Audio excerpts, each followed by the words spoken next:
ఓం శ్రీకృష్ణ పరబ్రహ్మణే నమః.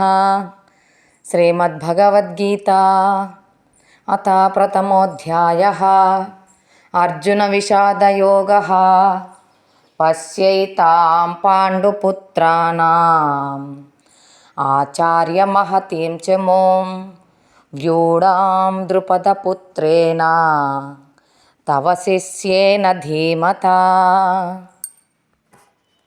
దుర్యోధనుడు ద్రోణాచార్యుని దగ్గరికి వెళ్ళి ఈ విధంగా కొన్ని మాట్లాడుతున్నాడని అనుకున్నాం కదా.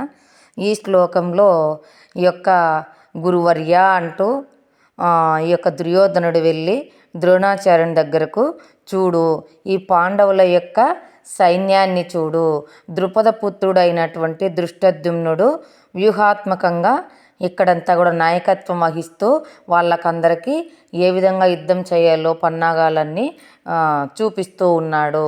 ఈ పాండవుల యొక్క సైన్యాన్ని చూడు ఒకసారి, మీ బుద్ధిమంతుడైనటువంటి శిష్యుణ్ణి చూడు అని సంబోధిస్తూ ఉన్నాడనమాట.